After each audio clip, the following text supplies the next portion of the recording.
Hello, this is case-based scenario number 9. It's part 3 of CA Intermediate Auditing and Ethics.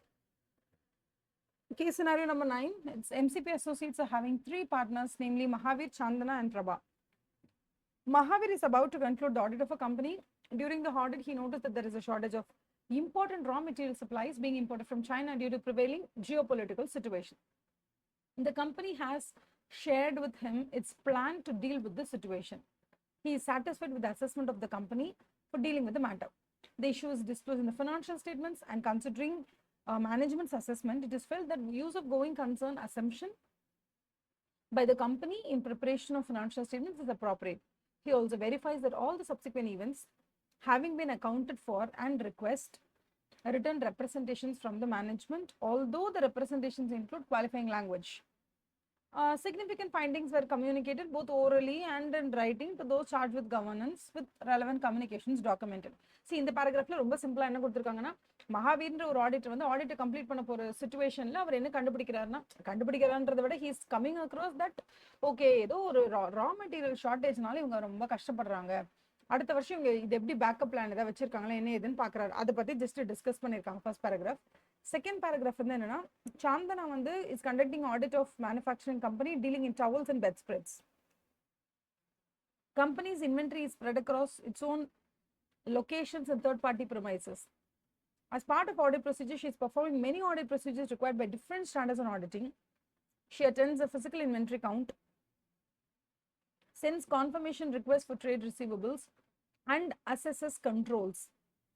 She relies on sampling extensively while auditing the transactions and balances. Yeah, this is perfectly all right. இதுல வந்து என்னன்னா எல்லாமே inventory own location and third party premisesல இருக்கு. So இதுல என்ன மாதிரி நம்ம வந்து செக் பண்ணணும், physical inventory பண்ணும்போது நம்ம எக்ஸிஸ்டன்ஸை செக் பண்றோம், கன்ஃபர்மேஷன் ரிக்வெஸ்ட் பார்க்கும்போதும் எக்ஸிஸ்டன்ஸ் தான் பார்க்குறோம், வேல்யூவேஷன்லையும் கொஞ்சம் பார்ப்போம், கண்ட்ரோல் அசஸ்மெண்ட் இதெல்லாம் அவங்க பண்றாங்க. சரி, okay, this is fine. Prabha வந்து is auditing a firms financial statement and perform detail procedures to verify the assertions. இந்த firm is engage in export of goods to Europe. அதுக்கப்புறம் சேல்ஸ் இன்வாய்ஸ் ரைஸ் இன் யூரோஸ்ல raise பண்றாங்க and it is converted in Indian rupees as per applicable norms. என்ன applicable நார்ம்ஸோ அதன்படி they're doing it. She checks classification of expenses, ensures the trade payables are genuine, compares the current and past wages. Current and past wage comparison analytical procedure. இதை பத்தி கேள்வி கேட்டால் எனக்கும் தெரியல, நானும் இதை ஃபர்ஸ்ட் டைம் பார்க்குறேன் இந்த பேப்பரை. Examines the title deeds for land and check the accuracy of calculation of conversion of foreign currency into Indian rupees. இப்போ நீங்க இதை பார்த்தீங்கன்னா accuracy of the calculation, checking the accuracy of calculation of conversion of foreign currency, this is called as recalculation. Recalculate பண்ணி பார்க்கிறது. Examining the title deed வந்து rights and obligationsல வரும். இது analytical ப்ரொசீஜர்னு சொல்லுவோம் ஜென்ரலா. இந்த மாதிரி டிஃப்ரெண்ட் இதில் நம்ம யோசிக்கலாம், அவ்வளோதான். Question number 1. Which of the following best describes Mahavir's responsibility for subsequent event? Number 1. He has no obligation to perform audit procedures for events occurring between the date of the financial statement and date of audit report. He has obligation. He should perform necessary audit procedures to know about events occurring between the date of financial statements and audit. ஆமா, கண்டிப்பா he should perform. மூணாவது, he has no obligation to perform the audit procedures after signing of the auditor's report. ஆமா, கண்டிப்பா இது வரைக்கும் உண்மைதான். He has no obligation to perform the audit procedures after signing the auditor's report. Even if he comes to know of an event, ஐயோ, actually என்ன, ஜென்ரலாக auditors report sign பண்ணதுக்கு அப்புறமா அவருக்கு எந்த ஆப்ளிகேஷனும் இல்லை. ஒரே ஒரு கண்டிஷன் மட்டும் தான். சப்போஸ் நீங்கள் ஆடிட் ரிப்போர்ட் சைன் பண்ணதுக்கு பிற்பாடு கூட if you come to know of an event, ஆஹா இந்த ஈவெண்ட் மட்டும் நான் சைன் பண்ணுறதுக்கு முன்னாடி தெரிஞ்சிருந்தா நான் ஒப்பீனியனே மாற்றி கொடுத்துருப்பேனே, அந்த அளவுக்கு ஒரு பெரிய ஈவெண்ட்டாக இருந்தால் he has application. Otherwise he has no application. So first point இது கரெக்ட், பட் இதில் தான் மிஸ்டேக். அதுக்கப்புறம் he has to only rely upon written representation of management regarding subsequent events. He has no other means to know. அப்பெல்லாம் கிடையாது. ஏன் அவர் return ரெப்ரஸன்டேஷனில் மட்டும் தான் depend பண்ணோமா? போய் நம்ம வந்து ஃபார் எக்ஸாம்பிள் மார்ச்சோட இந்த இயர் முடிஞ்சிடுது, அடுத்தது ஏப்ரல் மே ஜூன் மாதம் எண்டில் குவார்டர்லி ஃபினான்ஷியல் ஸ்டேட்மெண்ட்ஸை ரெடி பண்ணுவாங்க இன்ட்ரம் சப்மிஷனுக்கு.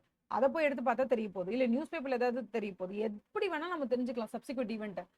ஒரு மேனேஜ்மெண்ட் மட்டும் வந்து சொல்லணும் நம்ம எதிர்பார்க்க, அது மட்டும் தான் வழின்றது கிடையவே கிடையாது. ஸோ இது மிஸ்டேக், இதுதான் correct. He should perform the necessary audit procedures என்றது கரெக்ட். ஓகே, அதுக்கு அடுத்தது, which is the appropriate action say Chandana should take for verifying the inventories? At third party location. Third party லொகேஷனாக இருந்தால் ஒன்று இவங்களா போய் ஃபிசிக்கல் இன்வென்டரி கவுண்ட்டை பண்ணலாம், இவங்களே போகலாம் அங்கே, ஓகேவா.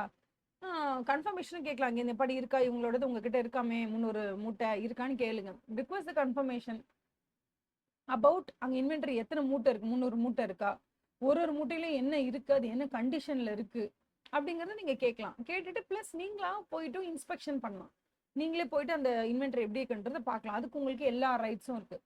இதில் என்ன சொல்கிறாங்கன்னா, inspect all the inventories third party premises without requesting confirmation. அதாவது கன்ஃபர்மேஷன் ரிக்வெஸ்ட் பண்ணக்கூடாதுன்னு யார் சொன்னா, யூ கேன் ரிக்வெஸ்ட் இட், அதனால தான் இது தப்பு. மூணாவது, relay on the managements return representation regarding inventories third party locations. அதாவது நீங்கள் வந்து இப்போ வந்து ஏவை வந்து ஆடிட் பண்ணுறீங்கன்னா ஏவே சொல்லிட்டு வரா தேர்ட் பார்ட்டி கிட்ட இருக்குது அப்படின்னு சொல்லிட்டு வர, அது நீங்கள் அப்படியே நம்பிட்டோம், அப்படியே நம்ம ஆடிட் பண்ணுறோம், அதனால இது தப்பு. Confirm the inventories value along with it's quantity and condition from third parties. நீங்கள் கன்ஃபார்ம் பண்ணுங்க, யாரும் வேணாம்னு சொல்ல, கன்ஃபர்மேஷனோட கூட சேர்த்து நீங்கள் இன்ஸ்பெக்ஷனும் பண்ணிக்கலாம் தானே. அப்போ மோஸ்ட் அப்ராப்ரியேட் என்னன்னு பார்த்தா நீங்கள் கன்ஃபர்மேஷன் பண்ணிக்கோங்க, அதோட சேர்த்து முடிஞ்சா இன்ஸ்பெக்டும் பண்ணிக்கோங்க. இதுதான் அப்ராப்ரியேட், மோஸ்ட் அப்ராப்ரியேட். என்ன தேர்ட் பார்ட்டிங்கிறவர் வந்து துபாயில் இருக்காரு இல்லை வந்து யூரோப்பில் இருக்காரு, அவ்வளோதான் போகிறது கஷ்டமாக தான் சிசிடிவி ஃபுட்டேஜ் வாங்குங்க, ஏதாவது ஒன்று பண்ணுங்க. ஓகே, டைரக்டாக பர்சனலி நீங்களே போய் ஃபிசிக்கல் இன்ஸ்பெக்ஷன் தான் பண்ணணும்னு அவசியம் இல்லை. You can adapt any other means to confirm for yourself that everything is perfect. அடுத்தது, which audit procedure CA Prabha performed to verify whether conversion of foreign currency into Indian rupees is proper or not. ஆமாம், அவங்க பண்ணதை மறுபடியும் accuracy check பண்ணுறாங்க. So ரீகால்குலேஷன் அப்படிங்கிற அந்த audit procedure தான் நம்ம பர்ஃபார்ம் பண்ணாங்க பிரபாங்கிறவங்க. அடுத்தது case scenario number 10. Vishwacharya associate CA firm based in Orissa is appointed as an auditor of CBF Bank. During the course of audit, it came to notice that has sanctioned an overdraft facility of 75 lakhs to times limited. OD balance cash credit facility கொடுத்துருக்காங்க. Hour as per the stock statement படி furnished for the last quarter, the drawing power was calculated to be 50 lakhs. Okay.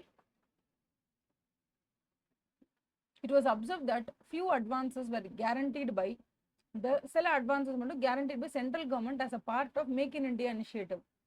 However, guarantee was not invoked and the advances were overdue by 75 days. These advances were classified as standard assets. Of course, நீங்க கண்டிப்பா classify பண்ணலாம். Income recognition பர்பஸ்க்கு மட்டும் நீங்க என்பிஏவை classify பண்ணிக்கீங்க. Sounds good. State government as a part of power generation initiative. அவங்களும் கொடுத்துருக்காங்க சில guarantees. However, guarantee was not invoked and the advances were due over by 80 days. These advances were also classified as standard assets. இது தப்பு. Like state government எதாவது சொல்லியிருக்காங்கன்னா அதை depend பண்ணி அதை வந்து ஸ்டாண்டர்ட் அசட்டாக நீங்கள் கருதவே கூடாது. ஸ்டேட் கவர்மெண்ட்டினுடைய கேரண்டி வந்து நம்ம கையில் கிடைக்கிற வரைக்கும் இட்ஸ் நாட் கன்ஃபர்ம்டு. பட் அது சென்ட்ரல் கவர்மெண்ட் அப்படி கிடையாது. அன்லெஸ் அண்ட் அன்டில் இல்லைப்பா அவங்களாம் கொடுக்க முடியாதுன்னு சென்ட்ரல் கவர்மெண்ட் சொல்கிற வரைக்குமே உங்களுக்கு உண்டு. ஸோ சென்ட்ரல் கவர்மெண்ட்டோடது வந்து நீங்கள் you can accept as standard asset, but இது வந்து நம்மளால பண்ண முடியாது. Additionally, XYZ Limited வந்து is a borrower availing cash credit facility of 110 லட்சம் ரூபாய் against security of paid stock. ஓகேவா, paid stock and debtors up to 90 days. Okay, பக்கா. So, okay, margin stipulated 25% of stock, 40% for debtors. Bank has calculated the drawing power based on the following information provided. Drawing power எவ்வளோன்னு கேட்பாங்க. drawing power ஈஸியாக கண்டுபிடிச்சிடலாம் தானே. இப்போ இந்த some நான் வந்து போட்டு பார்த்தேன். இது மட்டும் இது என்ன ஆச்சுன்னா, வேல்யூ ஆஃப் ஸ்டாக் நம்ம ஆல்ரெடி பார்த்துருக்கோம். ஆக்சுவலி நம்ம வந்து கொஸ்டின் பேப்பர்ஸ் ரிவைஸ் பண்ணோம், அதுலேயே drawing power கண்டுபிடிக்கிறது நிறைய வந்துருச்சு. அது அப்படியே அதனுடைய ரிப்பிட்டேஷன் தான் இது. அதனால இது ஒன்றும் பெரிய கம்ப சுத்துறோம்லாம் இல்லை. இதில் 130 lakhs இருக்கு. வேல்யூ ஆஃப் ஸ்டாக் 130 லட்சம். ஓகேவா, அந்த வேல்யூக்கு உங்கள்கிட்ட ஸ்டாக் இருக்கு. ஆனால் இந்த ஸ்டாக் நீங்கள் எவ்வளோ கடனுக்கு வாங்கியிருக்கீங்க, அதாவது யார்கிட்ட நீங்கள் கடனுக்கு வாங்கியிருக்கீங்க. வேல்யூ ஆஃப் கிரெடிட்டர்ஸ் 60 லட்சம் ரூபாய் கடனுக்கு வாங்கியிருக்கீங்க. மிச்சம் தான் பைசா கொடுத்து வாங்கியிருக்கீங்க. அதுலேயும் வத்தலும் தொத்தலுமா இருக்கிறது எவ்வளோ அப்படின்னு கேட்டிங்கன்னா ஒரு 7 லட்சம் ரூபாய்க்கு. இப்போ 130 - 67 இதுதான் விஷயமே. ஓகேவா, அது ஒரு அமௌண்ட் வரும். சரியா, அதுக்கப்புறம் வேல்யூ ஆஃப் டெட்டார்ஸ் எவ்வளோ இருக்கு. டெட்டார்ஸ் எங்கே இருக்காங்க, இங்கே இருக்காங்களா, இதோ இங்கே வேல்யூ ஆஃப் டெட்டார்ஸ் 75 lakhs. அந்த வேல்யூ ஆஃப் டெட்டார்ஸ்லேருந்து எக்ஸீடிங் 90 டேஸ்னாலே அது என்பிஏ தான். அதை வந்து நம்ம என்ன பண்ணிடணும், மைனஸ் பண்ணிடணும், மைனஸ் 10 lakhs. ஓகேவா, முடிஞ்சிருச்சா? அவ்வளோதான். இது 60 lakhs, 65 lakhs அது. ஓகே, இது நாங்கள் 130 மைனஸ் 60, இது ஒரு 70, 70 மைனஸ் 7 ஒரு 63.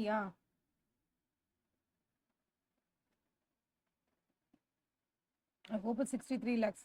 இந்த 63 lakhsல அவங்க எவ்வளோ மார்ஜின் விட சொல்கிறாங்க, ஸ்டாக்குக்கு எவ்வளோ மார்ஜின் 25%. ஸோ பேலன்ஸ் 75% கொடுக்கலாம். இதில் 65 lakhs இன்ட்டு 40% மார்ஜின், அப்போ இதுக்கு வந்து 60%. அவ்வளோதான். ஓகேவா, கொடுத்துட்டா ஒரு அமௌண்ட் வரும், ஃபிகர் வரும்ப்பா. இதில் வந்துடுச்சுன்னா உங்களுக்கு அதுதான் ஆன்சர். நீங்கள் போட்டு பார்த்தீங்கன்னா உங்களுக்கு தெரியும், you will get this one. இந்த நம்பர் வரும், 86.25 வரும். வெயிட் அ செகண்ட், நான் அது கால்குலேட் பண்ணது. OMG,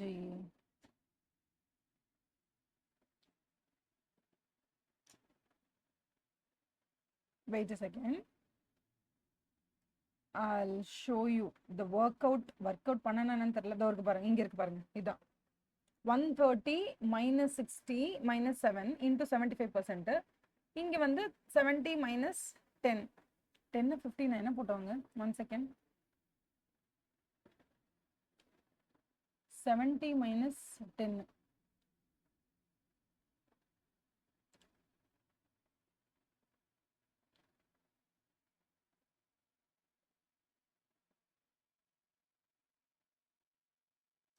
ஓகேவா? 75 minus 10, 65, 65 into 60%. ஓகேவா, மேலே 130 minus 60 minus 7. அவ்வளோதான் போட்டிங்கன்னா ஆன்சர் வந்துடும். சப்போஸ் வரலன்னா என்கிட்ட கேளுங்க, நான் வந்து ஒரு தடவை வேணால் ஒர்க் அவுட் பண்ணி காமிக்கிறேன். இது நம்ம நிறைய வாட்டி ஒர்க் அவுட் பண்ணிட்டதுனால நான் வந்து இது ஓகே, இது திருப்பி டச் பண்ண வேணாம்னு பார்க்குறேன், வேறு ஒன்றும் இல்லை. Also the outstanding balance in one of the loan account வந்து 25 லட்சம் ரூபாய். அந்த பேங்க்கில் அவுட்ஸ்டாண்டிங் லோன் அமௌண்ட் வர வேண்டியது 25 lakhs. இது வந்து அதுலேருந்து ஒரு 10% கூட தேராது அப்படின்னு வரும்போது, அதாவது அதோட வேல்யூ வந்து 10%க்கும் கீழே போயிடுச்சுன்னா இது வந்து ஃபுல் எரோஷன் சொல்லுவாங்க. எரோஷன்லையும் எரோஷன் கம்ப்ளீட், இது லாஸ் அசெட்னு சொல்லிடுவாங்க. ஓகேவா, தட் ஐ ஹவ் ஷோன் யூல ஒரு டாக்குமெண்ட், வேர்ட் டாக்குமெண்ட்ல நான் உங்களுக்கு காமிச்சேன்னு நினைக்கிறேன். இங்க இருக்கு பாருங்க. லாஸ் அசெட் அப்படிங்கிறது would be one where loss has been identified by the bank or internal external auditors or the RBI inspection but the amount has not been written off fully. இதுலயும் அந்த loss asset வந்து I'll tell you how. Wait a second.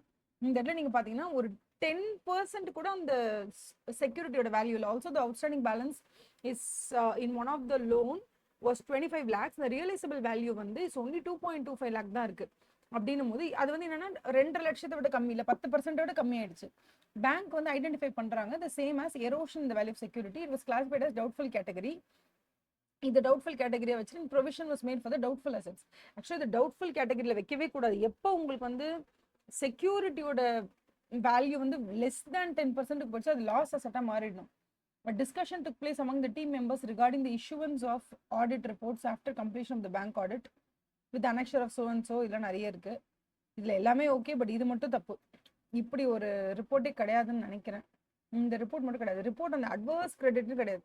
Ghosh committee இருக்கு, treasury operations report இருக்கு, RBI guidelines, RBI complaints, SLR report இருக்கு, LFIR இருக்கு. But there is no report called as report on adverse credit lending ratio rural ஏரியாஸ்னு கிடையாது. Okay, that you have to understand. So will go to the questions பார்ப்போம். Question போய் பார்க்கலாமா? Number 1, based on the above facts, answer the following. With respect to the overdraft facility sanctioned to the times limited, the account would be termed as out of order. First of all, out of order na உங்களுக்கு என்ன தெரியணும்ல, இந்த இடத்துல படிச்சுக்கோங்க. what is out of order? out of order na இதான். what is out of order? An account should be treated as out of order if outstanding balance remains continuously in excess of the sanctioned limit or drawing power. ஒன்னு sanction limit இல்ல drawing power, ரெண்டுத்தை விட அதிகமா கண்டினியூஸா அப்படியே இருக்கு. அப்படி இல்லையா, in cases where outstanding balance in the principal operating account is less than the sanction limit. ஆனா see for example sanction limit விட drawing power விட கம்மியா தான் இருக்கு, but still கடந்த 90 நாள் அதுல ஒரு ஆக்டிவிட்டி கூட இல்லை.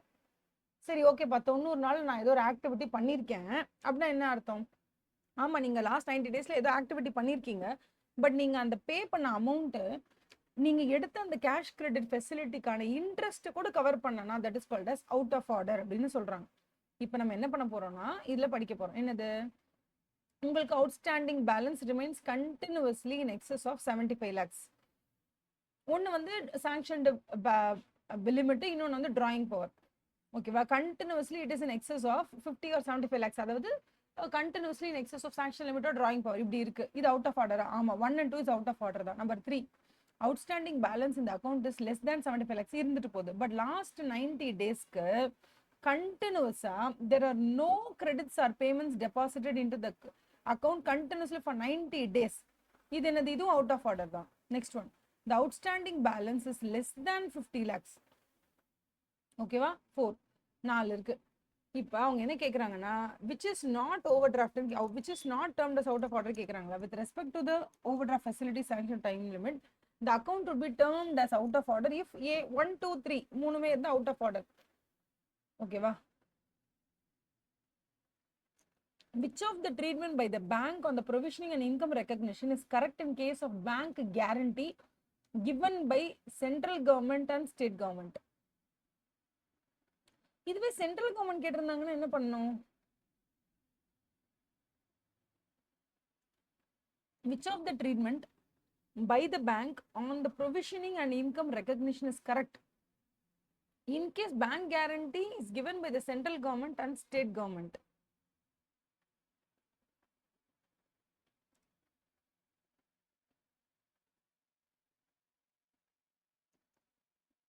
சென்ட்ரல் கவர்மெண்ட்டும் ஸ்டேட் கவர்மெண்ட்டும் கொடுத்துருந்தாங்கன்னா அப்ப என்ன பண்ணலாம்?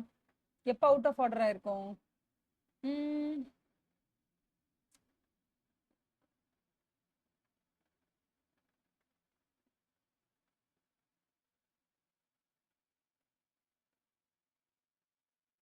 இதுல 1 மட்டும் தானே, ஒன்லி 1 தானே. சிச்சுவேஷன் நம்பர் 1 மட்டும் தான் கரெக்ட் இல்ல, மத்த எதுவுமே கரெக்ட் இருக்காதுல்ல. which of the treatment by the bank on the provisioning and income recognition is correct in case of bank guarantee கொடுத்துட்டாங்க given by central government and state government. ரெண்டு பேருமே கொடுத்துட்டாங்கன்னா பிரச்சனையே இல்லைல்ல, அதை நம்ம என்பிஏவா கன்சிடரே பண்ண வேண்டாம். எப்ப அதை என்பிஏவா கன்சிடர் பண்ணுவோம்? அது 75 lakhs-ஐயும் தாண்டி போயிடுச்சுன்னா மட்டும்தான் நம்ம அதுக்கு பிரச்சனை பண்ணுவோமே தவிர, மற்றபடி if it is within 75 lakhs, அதுக்கப்புறம் வந்து அந்த last 90 day and if it is continuously excess 50 lakhs விட எக்ஸஸா இருந்தா பரவாயில்ல, 75 lakhs விட தான் எக்ஸஸா இருக்கக்கூடாது. Outstanding balance is less than 75 lakhs, but there are no கிரெடிட்ஸ்னா கூட பிரச்சனை இல்லை, ஏன்னா அவங்க இன்ட்ரெஸ்டே பே பண்ணலன்னா கூட பரவாயில்ல, அதை நம்ம ஸ்டாண்டர்ட் அசெட்டா போடலாம். So option number 1 is correct. இது டிராயிங் பவர் நீங்க கால்குலேட் பண்ணிக்கலாம். நான் சொன்ன மெத்தட் ஃபாலோ பண்ணீங்கன்னா you can calculate. Fourth one, the bank has identified an erosion in the value of security and made provision for doubtful assets. அப்படி பண்ணலாமா? whether the treatment by bank for doubtful asset is correct ஆன்னு கேக்குறாங்க. less than 10% போயிடுச்சுன்னு வச்சுக்கோங்களேன், அங்க 100% provision நீங்க கொடுத்துதான் ஆகணும். அங்க போய் அந்த டவுட்ஃபுல் அசெட்டா கிளாஸிஃபை பண்றது வேஸ்ட். இப்போ நீங்க என்ன சொல்லணும்? Whether treatment of the bank is கரெக்டான்னு கேக்குறாங்க. கிடையாது, தப்புன்னு சொல்லுங்க. ஏன்னா the existence of such security should be ignored. அந்த asset should be straight away classified as a loss asset. ஏன்னா நீங்க பேக்கப்பா கொடுத்துருக்கிற அந்த செக்யூரிட்டியோட வேல்யூ லெஸ் தேன் 10% போயிடுச்சுப்பா. 50% போயிடுச்சுனாலே அவங்க அவ்வளோ பிரச்சனை. அது 50% வேல்யூ போயிடுச்சுனாலே ப்ராப்ளம். லெஸ் தேன் 10% சுத்தமா ரைட் ஆஃப் பண்ணிடணும். அதெல்லாம் வந்து நீங்க டவுட்ஃபுல் அசெட்ஸா வச்சிருக்கவே கூடாது. ஓகேவா? that is one thing. And then the statutory central auditors of a bank must furnish a lot of reports. அதுல இல்லாத ஒரு ரிப்போர்ட் இது மட்டும் தான். இது வந்து ஒன்றும் பெரிய அறிவெல்லாம் கிடையாது நமக்கு. மொத்தமா in addition to the normal audit report as per SA 700 படி ஒரு ஆடிட் ரிப்போர்ட் கொடுப்போம். அதை தவிர அடிஷன் என்னென்ன ரிப்போர்ட் கொடுப்போம்னு நீங்க வந்து சாப்டர் நம்பர் 11ல கொடுத்துருக்காங்க. ஓகேவா? அதை தான் நம்ம பார்க்கணும், வேற வழியே கிடையாது. Wait a second, I'll show you that.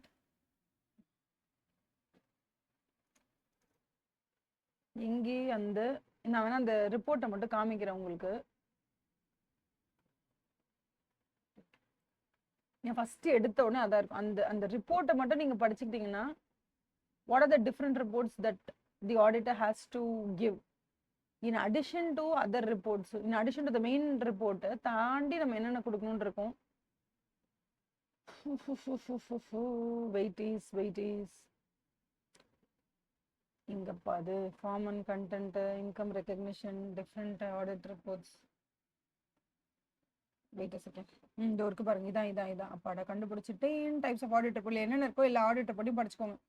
இதுல இல்லாத ஒன்று அவங்க சொல்லியிருக்காங்க. அதுல பேஜ் நம்பர் 10.8 இருக்கு. அதை ஒரு எடுத்து படிச்சுக்கிட்டீங்கன்னா உங்களுக்கு தெரியும் இந்த ஆன்சர் நீங்க அப்பதான் பண்ணவே முடியும்.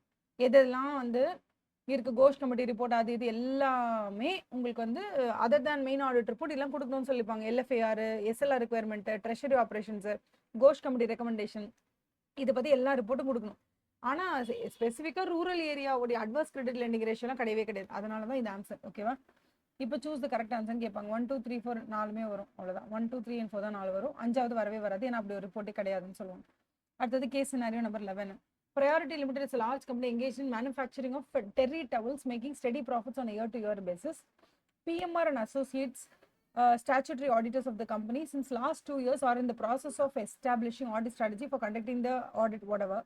The company has 5 branches which are audited by independent auditors appointed under Companies Act. It also has a wholly owned subsidiary which is audited by another audit firm under the name of JKL Associates. The engagement team has noticed that the company has maintained several bank accounts and there is substantial movement in fixed deposits during the lending year, leading to a risk of misstatement in cash and cash equivalents. The engagement team has planned procedures regarding the same. At planning stage, the engagement partner is also trying to set materiality for financial statements as a whole. The following information extracted from the financial statement is given as under. Okay. Number 1, revenue கொடுத்திருக்காங்க, total assets இருக்கு, profit before tax இருக்கு, total liabilities இருக்கு, நாலும் கொடுத்திருக்காங்க. கொடுத்துட்டு while designing a sample for verifying revenues of company as a part of test of details, engagement partner has determined tolerable misstatement for 5 lakh rupees in order to address the risk that aggregate of individual immaterial misstatements may cause the financial statements to be materially misstated and provide a margin for possible undetected misstatements. One of the newly joined engagement team members has a little conceptual clarity of tolerable misstatement. Tolerable misstatement என்ன அர்த்தம்? It's very simple. ஒரு 5 lakh rupees வரைக்கும் ஏதாவது misstatements இருந்தா it's not a big deal, தள்ளிட்டு போயிட்டே இருங்க. அதான் வந்து tolerable misstatement. He also has no idea of the effect of change in tolerable misstatement on sample size. During the course of audit, while performing test of details perform பண்ணும்போது engagement team has come across certain misstatements and selected sample pertaining to verification of revenue. Okay, misstatements இருக்கு, revenueல misstatements இருக்கு. The team has projected the misstatements to population of revenues. Okay, the team wants to comply with standards on auditing strictly. Okay, no problem. இப்போ என்ன question கேட்குறாங்கன்னு பார்ப்போம். ஏன்னா question நம்ம பார்க்கும்போது வந்து எதை பேஸ் பண்ணி என்ன பர்பஸ்க்காக ஒரு கொஸ்டினை டிராஃப்ட் பண்ணியிருக்காங்க நமக்கு தெரியாது அன்டில் நம்ம போய் அந்த ஆன்சர் பார்க்குற வரைக்கும். ஸோ இட்ஸ் பெட்டர் தட் நம்ம ஆன்சர் பார்க்க தான் better. I mean question and answer பார்க்கறது பெட்டர். கேஸையே 10 வாட்டி படிக்கிறத விட கேஸ் ஒரு தடவை படிச்சுட்டு உடனே கொஸ்டின் பாருங்க வந்துருங்க. அதுக்கப்புறம் மறுபடியும் நம்ம போய் கேஸ் 2-3 வாட்டி கூட படிப்போம். ஸோ கேஸை ஃபுல்லாக படிச்சு புரிஞ்சுட்டு தான் கொஸ்டின் வரணும். டைம் வேஸ்ட் பண்ணாதீங்க. ஏன்னா உங்களுக்கு வந்து ஃபர்ஸ்ட் ½ an hourல நீங்கள் இதை முடிச்சு தான் ஆகணும். ஓகேவா? Okay, so the auditors of company are in the process of establishing the auditing strategy. Which of the following is not a relevant factor in establishing overall audit strategy in the given case? See, overall audit strategy நீங்க fix பண்றதுக்கு இதுல எந்தெந்த விஷயங்களா it's not a big deal to you அப்படின்னு கேக்குறாங்க. ஒன்னு 5 பிரான்ச்சை பத்தி நீங்க கன்சிடர் பண்றது இம்பார்ட்டண்டா இல்லையா? of course it's very important. அந்த 5 பிரான்ச்சினுடைய வால்யூம் என்ன, அதனுடைய ரிஃப்ளெக்ஷன் வந்து நம்மளோட மெயின் ஆடிட் ஸ்டேட்மெண்ட்ல எப்படி இருக்கும், தட் இஸ் வெரி இம்பார்ட்டன்ட். ஓகேவா? அதுக்கப்புறம் வந்து consideration of wholly owned subsidiary company audited by another audit firm, இதுவும் ரொம்ப important. Because the wholly owned subsidiary company அதுவும் ரொம்ப important. Expected time of holding AGM in accordance with provisions of Companies Act 2013, that is also very important. வேற என்ன important இல்லைங்கிறாங்க? Nature, timing and extent of planned audit procedures for cash and cash equivalents. இவங்க என்ன கேட்குறாங்கன்னா cash and cash equivalents important இல்லைன்னு யாரும் சொல்லலை. இது வந்து ஒரு சின்ன ஒரு மொக்க மேட்ரு. இந்த மேட்ரை வந்து ஓவரால் ஆடிட் ஸ்ட்ராட்டஜி எஸ்டாப்ளிஷ் பண்றதுக்கு இந்த சின்னோண்டு matter is not a big dealங்கிறாங்க. அவ்வளவுதான். Okay, nature, timing and extent of planned procedures for cash and cash equivalents இருக்குல்ல, அது வந்து it is not a relevant factor in establishing overall audit strategy. பார்க்கும்போது நமக்கு என்னென்ன வேணும், எத்தனை பேர் வந்து எத்தனை பிரான்ச்சஸ் இருக்கு, எத்தனை சப்சிடரி கம்பெனி இருக்கு, எப்போ வந்து ஏஜிஎம் ஹோல்ட் பண்ண போறாங்க, இதெல்லாம் தான் நமக்கு ரொம்ப இம்பார்ட்டன்ட். தவிர இதை தாண்டி nature, timing and extent of planned procedures for cash எப்போ நீங்க பண்ண போறீங்க, இல்ல சேல்ஸ் எப்போ நீங்க பண்ண போறீங்க, that is not a big deal அப்படிங்கிறாங்க. ஓகேவா? அதுக்கு அடுத்தது for priority limited which benchmark would the engagement partner most likely to use for setting materiality for financial statements as a whole அப்படின்னு கேட்குறாங்க. ஓகேவா, எதை வந்து இவங்க பெஞ்ச் மார்க்கா ஃபிக்ஸ் பண்ணலாம். பெஞ்ச் மார்க் ஃபிக்ஸ் பண்ணணும் அப்படின்னு சொன்னாலே ஒரு விஷயம் நல்லா ஞாபகம் வச்சுக்கோங்க. ஒரு பெஞ்ச் மார்க்கை நம்ம ஃபிக்ஸ் பண்ண போறோம் அப்படின்னா மற்றவங்களோட அசெட்டும் நம்ம அசெட்டும் ஒன்றா இருக்கணும்னு அவசியம் இல்லை. ஸோ இண்டஸ்ட்ரியில் எல்லாரோட அசெட் எப்படி இருக்கு, நம்ம அசெட் எப்படி இருக்கு நமக்கு தெரியாது. ஓகேவா, அதே மாதிரி லைபிலிட்டிஸ், அசெட் லைபிலிட்டிஸ் எல்லாம் தாண்டி எது வந்து ரொம்ப ஈஸியான கம்பேரிசனுக்கு பெஸ்ட்டாக இருக்கும்னா ப்ராஃபிட் பர்சன்டேஜ் தான். அவங்களாம் 100 ரூபாய் போட்டு 20 ரூபாய் எடுக்கிறாங்க, நீ 500 ரூபாய் போட்டிருக்க, அப்போ நீ எவ்வளோ எடுக்கணும், அதில் 20% எடுக்கணும், அது ப்ராஃபிட்டாக வரணும். அந்த பர்சன்டேஜை ஈஸியாக அப்ளை பண்ணலாம். அப்போ ப்ராஃபிட் பிஃபோர் டேக்ஸ் தான் நம்மளால பெஞ்ச் மார்க்கை எடுக்க முடியும். அதுதான் ஈஸியாக நம்மளால கம்பேர் பண்ண முடியும். இந்த given case scenario, assume that the engagement partner has decided to increase tolerable misstatement to 10 lakh rupees while designing the sample described. நீங்க டாலரபிள் மிஸ்டேட்மெண்ட்டை 10 லட்சம் ரூபாய்க்கு இன்க்ரீஸ் பண்ணிட்டீங்கன்னா அப்போ நீங்க என்ன என்ன அர்த்தம், அதுக்கு நீங்க ரிஸ்க் எடுக்க விரும்புறீங்கன்னு அர்த்தம். ரிஸ்க் அதிகமான பரவாயில்ல அப்படின்னு நீங்க ஃபீல் பண்ணும்போது அப்போ நீங்க ஈஸியா என்ன பண்ணலாம், சாம்பிள் சைஸை குறைச்சலாவே பண்ணிக்கலாம், ஒன்றும் தப்பே கிடையாது. It would lead to decrease in the sample size. அதான் சொல்றாங்க. ஓகேவா, அடுத்து நெக்ஸ்ட் ஒன் வந்து என்னன்னா, while performing the procedures on designed sample, the engagement team identified certain misstatements in the selected sample and projected these to the entire population of the revenues. ஆமா correct தான், நீங்க perform பண்ணும்போது ஏதோ மிஸ்டேட்மெண்ட்டை பார்த்துருக்காங்க, அதை மொத்த ரெவென்யூஸ்ல அப்ளை பண்ணி பார்த்து எவ்வளோ இருக்கும் என்ன ஏதுன்றதை ஐடென்டிஃபை பண்ணியிருக்காங்க. Okay, according to the requirements of the standards, which statement is correct in this regard ன்னு கேக்குறாங்க.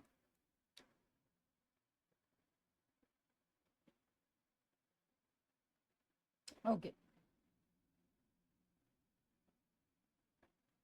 anomalous misstatement in auditor's best estimate of misstatement in population.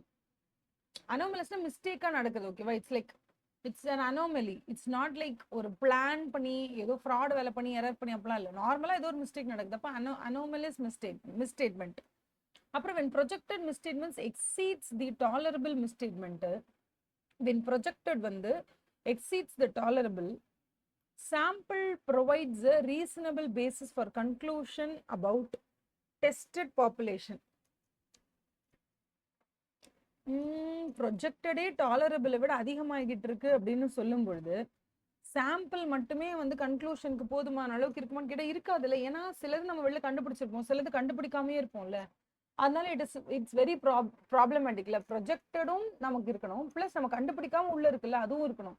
சேர்த்து வச்சாதான் உங்களுக்கு டோட்டல் மிஸ்டேட்மெண்ட் என்னன்றது தெரியும். பெஸ்ட் எஸ்டிமேட் ஆஃப் த மிஸ்டேட்மெண்ட்ங்கிறது வந்து நம்ம project பண்ணது பிளஸ் உள்ள நம்மளால ப்ரொஜெக்ட் பண்ண முடியாம இருக்கிறது, அனோமலியில உள்ள எங்கெங்கேயாவது அங்கங்க எரர்னால இருக்கிறது, அதுவும் சேர்த்தாதான் பெஸ்ட் எஸ்டிமேட்டே தவிர இது வந்து it's not the correct approach.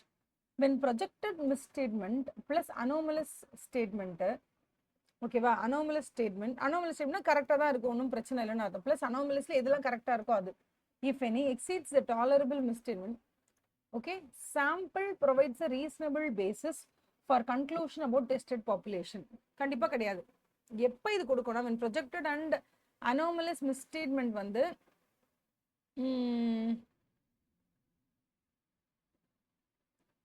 இது வந்து ஆக்சுவலாக என்னென்னமா, ஒன் செகண்ட், இதில் ஃபர்ஸ்ட் ஆஃப் ஆல் நம்ம வந்து புரிஞ்சுக்க வேண்டியது என்னன்னா இந்த வேர்டு தான் அனோமலஸ் மிஸ்டேட்மெண்ட் இருக்கு பார்த்தீங்களா, இதுதான் நம்ம புரிஞ்சுக்க வேண்டிய வேர்டு. ஓகே, இதுக்கு வந்து I'll give you a perfect, இது நீங்க போட்டு பாருங்க. What is anomalous misstatement? Anomalous misstatement is a misstatement that is not representative of the population as a whole. It arises from an isolated event that has not happened again. அதாவது என்னன்னா இது வந்து ஒரு பேட்டர்னை ஃபாலோ பண்ணாது, ஏதோ ஒரு இடத்துல எங்கேயோ ஒரு இடத்துல ஏதோ ஒரு இடத்துல நடந்திருக்குமே தவிர இதை வச்சு நீங்க எல்லாமே தப்பு, இது மாதிரி நிறைய நடந்திருக்க வாய்ப்பு இருக்கு அப்படின்னு நீங்க சொல்லவே முடியாது. ஏதோ ஒரு இடத்துல ரேண்டமா ஒரு சிங்கிள் ஐசோலேட்டட் எரர், அதுதான் அனோமலஸ் மிஸ்டேட்மெண்ட். ஆனா ப்ரொஜெக்டட் மிஸ்டேட்மெண்ட்டுங்கிறது எப்படி தெரியுமா இருக்கும்? ப்ரொஜெக்டட் மிஸ்டேட்மெண்ட்னா நான் ஒரு 100 டிரான்சாக்ஷன் செக் பண்ணியிருக்கேன், அதுலயே ஒரு 15 மிஸ்டேக்ஸ் இருக்குன்னா அப்போ ஃபார் எவ்ரி 100 டிரான்சாக்ஷன் ஒரு 15 மிஸ்டேக் இருக்கத்தானே செய்யும் அப்படின்னு நீங்க ஒரு ப்ரொஜெக்ட் பண்றீங்கல்ல. இந்த ப்ரொஜெக்ஷன் வந்து எதன் அடிப்படையில் இருக்கு அப்படின்னா, ஒரு தடவை நடந்துச்சுன்னா அது இன்னொரு தடவை நடக்கத்தான் செய்யும் அந்த மாதிரி. So you are expecting that this is not an isolated event, இது மறுபடியும் நடந்துட்டு தான் இருக்கு அப்படிங்கிற மாதிரி சில மிஸ்டேட்மெண்ட்ஸ் இருக்கு. அது இல்லாம அனோமலஸ் மிஸ்டேட்மெண்ட் இருக்கு. அனோமலஸ் மிஸ்டேட்மெண்ட் என்ன அப்படின்னா, ஒரு இடத்துல ஐசோலேட்டடா ஒரு பர்டிகுலர் இடத்துல மட்டும் தான் அந்த பிரச்சனை நடந்திருக்கே தவிர இந்த மாதிரி வேற எங்கேயுமே ரிப்பீட்டே ஆகல. இட் இஸ் நான் ரெப்படிட்டிவ், நான் ரெக்கரிங், ஒரு ஒரு ரொம்ப நார்மலா ஒரு எரர்னால ஏதோ ஒரு இடத்துல ஓரமா நடந்திருக்கு, அவ்வளவுதான். ஓகேவா? So anomalous misstatement is a misstatement that is not representative of the population. just because first 100 டிரான்சாக்ஷன்ல 44வது டிரான்சாக்ஷன்ல ஒரு மிஸ்டேக் இருக்குன்றதுக்காக இந்த மாதிரி மிஸ்டேக் வந்து எவ்ரி 100 டிரான்சாக்ஷன்ஸ்க்கு ஒரு மிஸ்டேக் இருக்கும் நம்ம நினைக்கிறோம்ல, அதுதான் நம்மளோட ப்ரொஜெக்ஷன். பட் அந்த மாதிரிலாம் இல்லைங்க. இந்த ஒரு மிஸ்டேக்கை தவிர என்னோட என்டையர் கரியர்லயே வேற மிஸ்டேக்கே நடந்தது இல்லைன்னு சொல்லலாம். That is anomaly. ஏதோ ஒரு இடத்துல ஃபால்ட் ஆயிடுச்சு அப்படின்னு அர்த்தம். ஓகேவா? இப்ப என்ன சொல்றாங்கன்னா, இப்ப இது உங்களுக்கு புரிஞ்சுச்சுன்னா உங்களுக்கு இது ஈஸியா புரியும்ல. இப்ப அனாமலஸ் மிஸ்டேட்மெண்ட்ன்றது என்னது? It is not representative. நீங்க அனாமலஸ் மிஸ்டேட்மெண்ட் ஒரு இடத்துல இருக்குன்றதுனால உங்களால என்ன பண்ண முடியாது? உங்ககிட்ட 100 டிரான்சாக்ஷன் இருக்குன்னு வச்சுக்கோங்களேன். அந்த 100 டிரான்சாக்ஷனை பத்தி நீங்க வந்து ஒரு கருத்து தெரிவிக்கணும்னா அந்த 100 டிரான்சாக்ஷன்ல எவ்ரி 10 டிரான்சாக்ஷனா நீங்க பிரிக்கிறீங்க. பிரிச்சுட்டு நீங்க ஆடிட் பண்ணும்போது ஒரு இந்த ஃபர்ஸ்ட் 10 டிரான்சாக்ஷன் டீல் பண்ணும்போது ஒரு 2 மிஸ்டேட்மெண்ட் வருது. இந்த 2 மிஸ்டேட்மெண்ட்ல ஒன்னு வந்து ரிப்பீட் ஆகுற மிஸ்டேட்மெண்ட், ஒன்னு அனாமலஸ் மிஸ்டேட்மெண்ட். அப்படின்னா இந்த ரெண்டுத்தையும் வச்சு அந்த 100 டிரான்சாக்ஷன்ஸையும் நம்ம வந்து என்ன பண்ண முடியாது, இதுல இப்படிதான் இருக்கும் அப்படின்னு சொல்லி உங்களால மிஸ்டேக்ஸை ப்ரொஜெக்ட் பண்ண முடியாதுன்னு சொல்றாங்க. அப்ப anomalous misstatement is auditors best estimate of misstatement இந்த பாப்புலேஷன். மொத்த பாப்புலேஷன் இப்படிதான் இருக்கும் அப்படின்னு சொல்ல. ஒரு பானை சோத்துக்கு ஒரு சோறு பதம். அந்த ஒரு சோறு நீங்க எடுத்து பாக்குறீங்க வேகாம இருக்கு, மத்த எல்லா சோறும் வெந்திருக்கிறதுக்கு வாய்ப்பு இருந்தால் அதுதான் அனோமலஸ் மிஸ்டேட்மெண்ட். ஒரு பானை சோறு, இது பானை மாதிரி இல்ல, ஒரு பானையில நிறைய சோறு இருக்காது, ஒரு சோறு மட்டும் தான் வெந்திருக்கல, மத்த எல்லாமே வெந்திருக்கு. இது ஒரு சோறு எடுத்து பார்த்துட்டு வேகலன்னு சொல்லாதீங்க. அந்த மாதிரி சில சோறு என்ன இருக்கும்னா அந்த பானையில எங்கேயாவது ஒட்டிட்டு இருக்கும், தண்ணியே படாத இடத்துல ஒட்டிட்டு இருக்கும். ஸோ அது வந்து அனாமலஸ் மிஸ்டேட்மெண்ட். அதை வச்சு என்டையர் பாப்புலேஷனை பத்தி கருத்து சொல்வீங்களா? சொல்ல மாட்டீங்க. Number 2, projected misstatement. நீங்க என்ன ப்ரொஜெக்ட் பண்ணிருக்கீங்களோ பிளஸ் அனாமலஸ், இதை ரெண்டுத்தையும் வச்சு நீங்க பாப்புலேஷனை பத்தி ஒரு கருத்து சொல்ல முடியுமா? முடியும். அடுத்தது, உங்களோட ப்ரொஜெக்டட் மிஸ்டேட்மெண்ட் வந்து it exceeds the tolerable misstatement. உங்களால் எவ்வளோ டாலரேட் பண்ண முடியும்? 5 லட்சம் தான் டாலரேட் பண்ண முடியும். ஆனா ப்ரொஜெக்டட் மிஸ்டேட்மெண்ட்டே 10 லட்சம் ரூபாய்க்கு வருது. அப்படி இருக்கும்போது சாம்பிளை வச்சு உங்களால ரீசனபிள் கன்க்ளூஷன் ஃபாலோ பண்ண முடியுமா? will the sample provide a reasonable basis for conclusion about the tested population அப்படின்னு கேட்டா வராது. வெறும் ப்ரொஜெக்டட் மட்டும் வராது. ப்ரொஜெக்டட் பிளஸ் அனாமலஸ் மிஸ்டேட்மெண்ட் ரெண்டும் சேர்த்தா தான் வரும். இங்க அனாமலஸ் மிஸ்டேட்மெண்ட்டும் ப்ரொஜெக்டடையும் சேர்த்து தான் அவங்க என்ன பண்றாங்க, பெஸ்ட் எஸ்டிமேட் ஆஃப் மிஸ்டேட்மெண்ட் இன் பாப்புலேஷனை கொடுக்குறாங்க. இங்க அது ரெண்டும் இல்லாததுனால இது வராது. ஓகேவா? Case scenario number 12, Bandhu Charitable Trust is considering appointment of MNO associates chartered accountants as independent auditors of its financial statements. The trust is engaged in providing affordable healthcare services.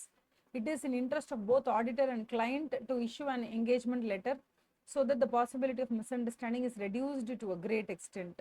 It is therefore important that each party should be clear about the nature of engagement. Okay, va? Okay, second para polam. While performing the audit procedures, it is noticed by the auditors that bills of 2 vehicles, ரெண்டு வெஹிக்கிளோட bills are not in the name of the trust but of the trustees. Rights and obligations தடை செய்துள்ளோம், அதை தாண்டிட்டோம், ஏதோ பிரச்சனை.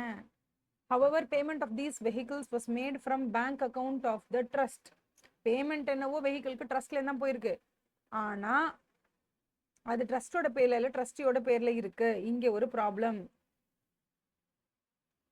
It is also noticed that a sum of 50 லட்சம் ரூபாய் is reflected in trustோட financial statement in the name of Gamma Limited, Gamma Instrument and Equipment in Schedule of Creditors. அதாவது Gamma Instrument and Equipment in Schedule of Creditorsல 50 லட்சம் ரூபாய் is reflected in trustோட financial statement in the name of Gamma Instrument. நம்ம உங்களுக்கு கொடுக்கணும் அப்படின்ற மாதிரி கொடுத்துருக்காங்க போல. கிரெடிட்டார் லிஸ்ட்ல Gamma Instrumentன்னு ஒருத்தவங்க இருக்காங்க 50 lakhsக்கு.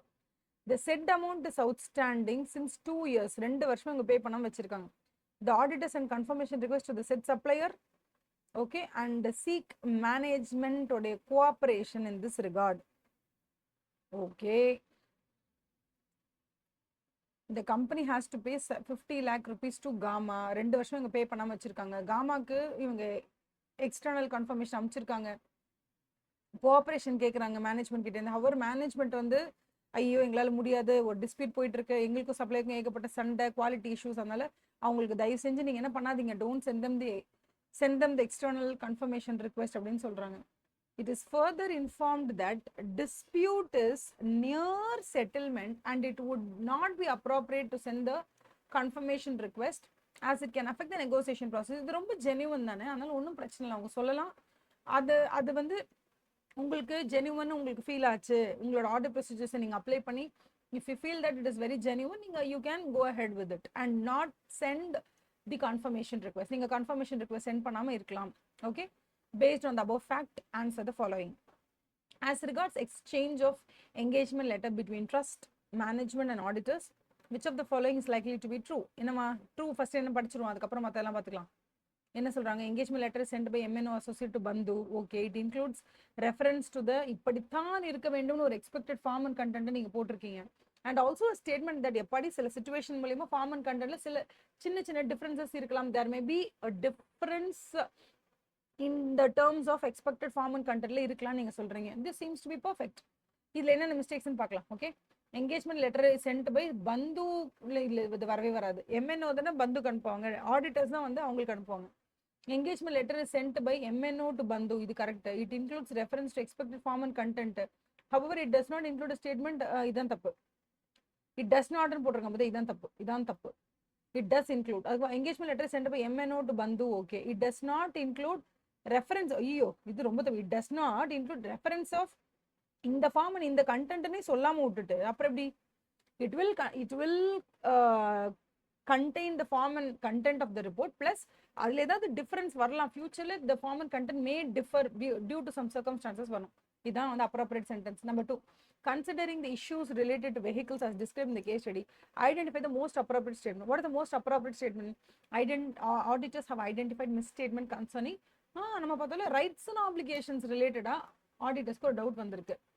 எக்ஸிஸ்டன்ஸ்ல வரல, அக்யூரசிலையும் வரல, கம்ப்ளீட்னஸ்லையும் வரல, ரைட்ஸ் அண்ட் ஆப்ளிகேஷன்ஸ்ல தான் வந்திருக்கு. அடுத்தது, what course of action should the auditor take regarding the amount payable to the equipment supplier when management has communicated that sending a confirmation request could negatively impact the negotiation process? அதாவது நம்ம என்ன செய்யறது இப்போ, auditor regarding the amount payable to the equipment supplier நம்ம என்ன பண்ணுறது, ஒன்றும் பண்ண முடியாது, பேசாம வாய் மட்டும் உட்கார வேண்டியதான். ஏன்னா ஆடிட்டர் போய் கம்பெனிகிட்ட கேட்குறாங்க, நான் எக்ஸ்டர்னல் கன்ஃபர்மேஷன் அனுப்ப போறேன். கம்பெனி என்ன சொல்றாங்க, எனக்கு உனக்கு ஒரு வாய் தகராறு போயிட்டு இருக்கு, நீங்க கொஞ்ச நேரம் அமைதியா இருங்க ப்ளீஸ், இப்போ அனுப்பாதீங்க, வெண்ண தரண்டு வர நேரத்தில் பானையை போட்டு உடைக்காதீங்க. we are nearing to the end of the completion of the dispute resolve பண்ற மொமெண்ட்ல இருக்கும், இப்போ தயவு செஞ்சு எந்த பிரச்சனையும் பண்ணாதீங்க நம்மகிட்ட கேட்குறாங்க. அப்போ நம்ம அவங்ககிட்ட கேட்டுட்டு if it is genuine நம்ம we will hold back from sending them. அப்போ அவங்களோட ரீசன்ஸ் ஆஃப் ரெஃப்யூசல் என்னன்னு பார்த்துட்டு if it is okay நம்ம வேறு ஏதாவது ஆல்டர்னேட்டிவ் ப்ரொசீஜர்ஸ் பண்ண வேண்டியது, வேற ஒன்றும் பண்ண முடியாது. Adverse opinion, the auditor should issue adverse opinion. என்னது, அவங்க தரமாட்டேன்னு சொன்னதுக்கேவா? அதாவது நீங்க கன்ஃபர்மேஷன் அனுப்பாதீங்க அப்படின்னு அவங்க நம்மகிட்ட சொல்றாங்க, அப்படி சொன்னா உடனே நீங்க அட்வர்ஸ் ஒப்பீனியன் கொடுத்துருவீங்களா? அது என்ன ரீசன், என்ன ஏதுன்னு ஜெனுவனா இருக்கா இல்லைன்னு பார்க்க முடியும். ஒரு ஜெனுவனா இருந்தா அப்படியே எடுப்பு நீங்க அட்வர்ஸ் ஒப்பீனியன் கொடுக்க முடியுமா? முடியாது, இல்லை விசாரிச்சு தானே கொடுக்கணும். So it's not a correct one. Auditor should withdraw from the எங்கேஜ்மெண்டா? இப்போ அவங்க என்ன சொல்ல வராங்கன்னு ரீசனை கேளுங்களாம்ப்பா, ரீசன்ஸே கேட்காம இதுக்கு வித்ட்ராலாம் பண்றீங்க. அடுத்தது, அதனால இது தப்பு. ஆடிட்டர் ஷுட் டிஸ்க்ளைம் இதெல்லாம் எதுவுமே கிடையாது, ஏன்ப்பா அவ்வளோ சீனா போடுறீங்க, ரீசனை மட்டும் கேட்டுட்டு அதை தவிர எக்ஸ்டர்னல் கன்ஃபர்மேஷன் தான் ஒரே வழியா, அதை தவிர வேற வழியே இல்லையா, வேற ஏதாவது வழியில நீங்க ஆல்டர்னேட்டிவ் ஆடிட் ப்ரொசீஜர்ஸை பர்ஃபார்ம் பண்ணி ஆடிட் எவிடன்ஸ் கலெக்ட் பண்ணி ட்ரை பண்ணுங்க, அதானே பண்ணணும் நம்ம. அது மாதிரி case scenario. Okay, next one, 13. Dhanush, a CA student undergoing articles as part of engagement team conducting audit of test enterprises. The company is engaged in the business of conducting aptitude and language test every fortnight. Over 15 நாளைக்கு ஒரு exam conduct பண்ணுவாங்களாம். At the center spread all over the major cities of the country for Indian students desirous of applying to foreign universities. It also sells books containing model test papers for the benefit of students. The company has substantial number of computers at each center to enable seamless experience for students appearing for standardized aptitude and language tests. The company has acquired newly identifiable software. New identifiable software. Identifiable software involving substantial expenditure for conducting test, okay, during the year, which is expected to drive the company's revenues in coming years. At the time of taking a test, a CD containing software is run in each system for enabling the students to take the test. Cost of CD without software is nominal. CD ஒண்ணுமே கிடையாது, ஒரு மொக்க, அது ஒரு 5 ரூபாய்க்கு கூட கிடைக்கும் ஹோல்சேல்ல வாங்கினா. உள்ள இருக்க சாஃப்ட்வேரோட மதிப்பு என்னன்னு பாத்தீங்கன்னா, ஒரு தடவை ஒரு சாஃப்ட்வேரை வாங்கி 2000 கம்ப்யூட்டர்ஸ் அது கரெக்டா ரன் பண்ணணும்னா நமக்கு அதனோட டோட்டல் காஸ்ட் எவ்வளவு ஆகும்னு பாத்தீங்கன்னா கிட்டத்தட்ட 50 lakhs ஆகுதுன்னு வச்சுக்கோங்களேன். அந்த மாதிரி ஒரு பெரிய அமௌண்ட் செலவாகும். ஸோ இது வந்து திஸ் இஸ் ஆக்சுவலி ஒரு இன்டான்ஜிபிள் அசெட் மாதிரி. ஓகேவா? அடுத்தது the revenue of the company வந்து டியூரிங் த இயர் என்னன்னா 50 கோடி ரூபாய். ஓகே, இது எல்லாமே 45 கோடி ரூபாய் fees charge from the students and 5 கோடி ரூபாய் வந்து புக் சேல்ஸ்ல இருந்து வந்திருக்கு. Besides, company has also received 10 லட்சம் ரூபாய் as interest on certain investments during the year. Okay, the company has a history of profitable operations, no problem. During the course of audit, it is noticed by Dhanush that computers have formed a significant chunk of PPE in financial statements of companies. The company has taken useful life of the computers of just over 3 years எடுத்திருக்காங்க. However, depreciation charge on computers in FS வந்து of the company is higher than depreciation allowed under income tax law allow பண்ணதை விட அதிகமான depreciation எடுத்துக்கிறாங்க. It results in lower accounting income as per books of accounts. As compared to taxable income வேற, books of accountக்கு income வேற, நீங்க எப்படி வேணா வச்சுக்கலாம், அது ஒன்றும் பிரச்சனை இல்லை. இன்கம் டேக்ஸ் ஆக்ட்ல என்ன அலௌடோ அது இன்கம் டேக்ஸ் ஆக்ட்டுக்கு ரெடி பண்ணிக்கோங்க. நார்மல் என்ன ரொட்டீனோ அதை நீங்க ரொட்டீனுக்கு போட்டுக்கலாம். That is not a big deal. During the course of audit, he notices that cost of CDs along with software cost is treated as an intangible asset. Correct தானே? It is also part of his responsibility to verify PPE register in accordance with the audit program. On perusing the details in PPE register, he finds that some computers have moved from one center to another center to meet the business requirements. இது common தானே, ஒரு இடத்துல இன்னொரு இடத்துக்கு கம்ப்யூட்டர்ஸை move பண்றதுனால it's not கொலக்குத்தம். However, further, many computers were disposed or scrapped in earlier years. However, proper details in relation to movement or disposal have not been entered in PPE registerல எந்தெந்த கம்ப்யூட்டர் எந்தெந்த லொக்கேஷன்ல இருக்குன்ற ப்ராப்பர் டீடைல்ஸோ இல்லை எதெல்லாம் sale பண்ணாங்க அப்படிங்கிறத பற்றி அந்த ரெஜிஸ்டரில் போதுமான அளவு இல்லை. அப்போ நீங்கள் போடுங்க, காரோவில் போய் மென்ஷன் பண்ணுங்க ஜி அப்படின்னு. When these items were physically verified by the management during the year, it has resulted in material discrepancies இருக்கு. ஃபிக்ஸ்ட் அசெட்ஸ்ல இருக்கு. இதெல்லாம் பாருங்க, ஸ்பெஷலான வேர்ட் யூசேஜ். அதாவது நீங்க ஆன்சர் சொல்றதுக்காகவே கொஸ்டின் அழகா பார்த்து செதுக்குன மாதிரி இருக்கு பாருங்க. The management has properly dealt with such discrepancies in the books of accounts. Books of accounts இந்த discrepancies ஏன் வந்துச்சு, எதுக்கு வந்துச்சு எல்லாம் பார்த்து கரெக்டாக டீல் பண்ணிட்டாங்க. அவ்வளோதான். சும்மா காமனாக தான் இருக்கும் கொஸ்டின்ஸ், வாங்க ஜாலியாக பார்க்கலாம். Considering the description provided in the case scenario regarding accounting income, tax income, choose appropriate response. ஒரு ஆடிட்டர் இந்த இடத்துல என்ன பண்ணணும்னு கேட்குறாங்க. இதில் என்ன பண்ணோம், அக்கௌண்டிங் ஸ்டாண்டர்ட் 22 இருக்குல்ல இன்கம் டேக்ஸ்க்கு, அதில் என்ன சொல்கிறாங்கன்னா டாக்ஸஸ் பற்றி to verify the deferred tax asset likely created in financial statement in accordance with AS22. AS22 படி நமக்கு வந்து டேக்ஸ் அசெட் என்ன கிரியேட் ஆயிருக்கோ அதை வந்து நம்ம நோட் பண்ணி வச்சுக்க வேண்டியதான். AS22 படி டு டூ இட். ஓகேவா? To verify deferred tax asset likely create in financial in accordance AS29. ஐயோ இல்லை, இது AS நம்பர் தப்பு. இதுமே ரெண்டுமே ஏஸ் நம்பர் கரெக்ட். இதுல என்னன்னா இங்கே தான் அசெட் கொடுத்துருக்காங்கல்ல, டெஃபர்ட் டேக்ஸ் அசெட்டுங்கிறது கரெக்ட். எப்படி டெஃபர்ட் டேக்ஸ் லைபிலிட்டி வரும்? அதனால தான் we are ensuring that to verify deferred tax asset likely created in financial statements in accordance with AS22. ஏன்னா இந்த இடத்துல என்ன சொல்றாங்க, புக்ஸ் ஆஃப் அக்கௌண்ட்ஸ்ல நீங்க வந்து டெப்ரிசியேஷன் அதிகமா எழுதி உங்களோட ப்ராஃபிட்டை ரொம்ப கம்மியா காமிக்கிறீங்க. பட் உங்களோட இன்கம் டேக்ஸ் ஆக்ட் படி நீங்க டெப்ரிசியேஷன் ரொம்ப கம்மியா தான் காமிக்கிறீங்க. ஸோ உங்களோட ப்ராஃபிட்ஸ் அதிகமாக காமிச்சு நீங்கள் அதுக்கேற்ற மாதிரி டேக்ஸ் கட்டி வச்சிருக்கீங்க. ஓகேவா? ஸோ அப்படி இருக்கும்போது உங்களுக்கு டெஃபர்ட் டேக்ஸ் அசெட் வருமா லைபிலிட்டி வருமா? டெஃபர்ட் டேக்ஸ் அசெட் தான் வரும். சப்போஸ் உங்களுக்கு ஒரு டவுட், அது மேம் எனக்கு டெஃபர்ட் டேக்ஸ் அசெட்னாலே என்னன்னு தெரியாது, லைபிலிட்டினால என்னன்னு தெரியாதுன்னா எனக்கு தனியாக வாட்ஸ்அப்பில் மெசேஜ் பண்ணுங்க 9677590232. ஓகேவா? அந்த நம்பர் நீங்கள் மெசேஜ் பண்ணிங்கன்னா நான் வந்து உங்களுக்கு I will reply to you. ஏன்னா ஒவ்வொரு ஸ்டேட்மெண்ட்டையும் நம்ம உட்காந்து இங்கே டிசைட் பண்ணிட்டு இருந்தோம்னா டிஸ்கஸ் பண்ணோம்னா இது கேஸ் சினாரியோ டிஸ்கஷன் மாதிரி இருக்காது. Okay, that keeping in view the description provided in case scenario, which of the following statement is likely to be correct regarding accounting treatment of cost of CDs and software? Intangible assets அதை consider பண்ணாங்கல்ல, அதுதான் proper. ஏன்னா CD 5 ரூபாய், உள்ள இருக்க software 50 லட்சம் ரூபாய். அதனால improper treatment வந்து அதை வந்து நீங்கள் அந்த டேஞ்சிபிள் அசெட்டாக நீங்கள் கன்சிடர் பண்ணீங்கன்னா அது இம்ப்ராப்பர் ட்ரீட்மெண்ட். அதுவே நீங்கள் இன்டான்ஜிபிள் அசெட்ஸை நீங்கள் கன்சிடர் பண்ணும்போது that accounting treatment is the most appropriate one அப்படின்னு சொல்கிறாங்க. மற்றதுல ஏன் தப்புன்னு பார்த்தலாமா, companies accounting treatment of treating the cost of series with software as intangible is not ப்ராப்பர்ன்றான். தானே ப்ராப்பர், அதனால இது தப்பு. ஓகேவா?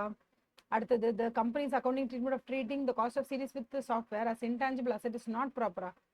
not proper கூட இதுதானே proper. it should have treated cost of CDs as PPE. ஆமா 5 ரூபாய் அப்படி பெரிய 5 ரூபாய் தான் இருக்கும் அந்த சிடி, இல்ல 10 ரூபாய் இருக்கும், இல்ல 15 ரூபாய் அந்த ஒரு சிடி இருக்கும், அவ்வளவுதான். இதை போய் நாங்க தனியா ஃபிக்ஸ்ட் அசெட்ல டான்ஜிபிள் கன்சிடர் பண்ணணுமா, சாஃப்ட்வேர் இன்டான்ஜிபிள் அந்த அளவுக்கு அந்த வரத்தே இல்லை. the company's accounting treatment of treating the cost of series with software as intangible is not, எல்லாமே நாட் ப்ராப்பரா இருந்தாலும் இங்கே எல்லாமே காலியாயிடும். It is proper. Intangible asset அதை கன்சிடர் பண்றது தான் ப்ராப்பர். அதுதான் okay. Question number 3. As regards discrepancies noticed in computer systems on physical verification by management as described in case scenario, okay, which of the following is most appropriate? Most appropriate answer enna paathalama. First, the management has properly dealt with such discrepancies. However, Dhanush should bring it to light of engagement partner as it entails specific reporting requirements for companies act. Companies act la reporting requirements எல்லாம் இருக்கும். ஓகேவா, அந்த மாதிரி reporting ரிக்வயர்மெண்ட்ஸ்ல காரோல ஏதாவது report பண்ணணுமா, இல்லை பிபிஇல வந்து என்னென்ன டிஸ்கிரிபன்சிஸ் இருக்கு, அந்த மாதிரி ரிப்போர்ட்டிங் ரிக்வயர்மெண்ட்ஸ் தெரியணுன்றதுக்காக ஆடிட்டருக்கு சொல்ல வேண்டிய கட்டாயத்தில் இருக்கான்.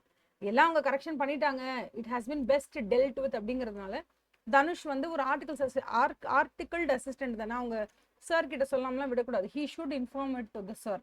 The management has properly dealt with such discrepancies, therefore Dhanush should not do anything further. இல்ல அவங்க கண்டிப்பா என்கேஜ்மெண்ட் பார்ட்னர் கிட்ட சொல்லணும். Dhanush should bring it to light of engagement partner as it is a nature of misstatement. Misstatement அவங்க வந்து correct பண்ணிட்டாங்களே, it is not in the nature of misstatement. ஓகேவா, actually வந்து அது மிஸ்டேட்மெண்ட்டே இல்லை, அவங்க தான் எல்லாமே கரெக்ட் பண்ணிட்டாங்களே. they have dealt it properly, they have dealt with such discrepancies, but still reporting ரிக்வயர்மெண்ட்ஸ்க்கு தேவைப்படுங்கிறதுக்காக தான் நம்ம சொல்றோம். காரோவில் என்ன ரிப்போர்ட்டிங் ரிக்வயர்மெண்ட் இருக்கு, இல்லை பிபிஇல என்னென்ன ரிப்போர்ட்டிங் ரிக்வயர்மெண்ட் இருக்கு அப்படின்றத பத்தி எழுதுறதுக்காகத்தான்.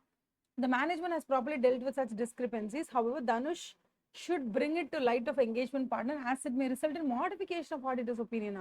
See, ஒரு விஷயத்தை அவங்க கரெக்டாக டீல் பண்ண போறோம், அதையே நம்ம மாடிஃபை எல்லாம் பண்ண போறோம், அதெல்லாம் எதுவுமே இல்லை. ஸோ இங்க வந்து எதுவுமே பண்ண வேணாங்கிறதும் தப்பு, மாடிஃபிகேஷன் வரைக்கும் போறதுங்கிறதும் தப்பு. இங்க வந்து மிஸ்டேட்மெண்ட்ங்கிறதே தப்பு. It's not at all misstated. ஓகேவா, அது அவங்க கரெக்டாக they have dealt with such discrepancies. அதை ஏன் நான் என்கேஜ்மெண்ட் பார்ட்னரோட மைண்டுக்கு கொண்டு வரணும், அவங்களோட கவனத்துக்கு கொண்டு வரணும் அப்படின்னு நம்ம சொல்றோம். பிகாஸ் இங்க ஸ்பெசிபிக் ரிப்போர்ட்டிங் ரிக்வயர்மெண்ட் இருக்கு ஆடிட்டருக்கு. There as it entails specific reporting requirement for auditor. PPE பத்தி ஏதாவது சின்னதா இங்க அங்க ஏதாவது சின்ன டீவியேஷன்ஸ் இருந்தா கூட நம்ம ப்ராப்பரா அதை ரிப்போர்ட் பண்ணணும். அந்த ரிப்போர்ட்டிங் ரிக்வயர்மெண்ட்டுக்காக தான் நம்ம வந்து Dhanush has to tell that to his partner, partner engagement பார்ட்னர்கிட்ட சொல்லிடணும். ஓகேவா, which of the following statements meets the requirements of law in respect of revenue from operations of the company? என்ன சொல்றாங்க, which of the following meets the requirements of law in respect of revenue from operations of the company? என்ன சொல்றாங்க, revenue from operations of 50 கோடி should be shown in statement of P&L. However, revenue from sale of book and fee charged from students should be disclosed separately in notes. அப்ப என்ன சொல்றாங்கன்னா, revenue from operations 50 கோடி போட்டுட்டு எங்க வந்துச்சுன்னு தனியா notes to அக்கௌண்ட்ஸ்ல காமிச்சிருங்க. பட் ரெவென்யூ ஃப்ரம் ஆபரேஷன்ஸ் போட்டா டோட்டலா ஃபீஸ் கலெக்ட் பண்ணது, புக்கு வித்து வந்த காசு எல்லாத்தையும் ஒன்னா போட்டுருங்க. ஓகேவா, ஸோ ஃபீஸ் வந்து நீங்க கலெக்ட் பண்ணிருக்கீங்க இல்ல புக்கு சேல் பண்ணிருக்கீங்க, எல்லாத்தையும் ரெவென்யூ ஃப்ரம் ஆபரேஷன்ஸ் கீழே தனித்தனியா பிரிச்சு போடுறது நோட்ஸ் டு அக்கௌண்ட்ஸ்ல போட்டுருங்க அப்படின்னு சொல்றாங்க. இப்போ இங்க என்ன சொல்றாங்க, ரெவென்யூ ஃப்ரம் ஆபரேஷன்ஸ் 50 கோடி போட்டுக்கோங்க, should be shown in statement of P&L அப்படி சொல்றாங்க. ஓகேவா, however revenue from sale of books should be disclosed separately in notes. இங்க நோட்ஸ் டு அக்கௌண்ட்ஸ்ல என்ன கொடுக்கணும்ன்றத பத்தி அவங்க டிஸ்க்ளோஸ் பண்ணல, அதனால இது மோஸ்ட் அப்ராப்ரியேட் இல்ல. ரெவென்யூ ஃப்ரம் ஆபரேஷன்ஸ் வந்து 50.10 crores should be shown. 50 crores தானே, அதுல என்ன 0.10. however revenue from sale of books and interest on investment should be disclosed separately in notes. ஐயோ கிடையவே கிடையாது, ஏன்னா இன்ட்ரெஸ்ட் இன்கம்ன்றது வந்து ஆப்ரேஷன்ஸ்ல இருந்தே வராது.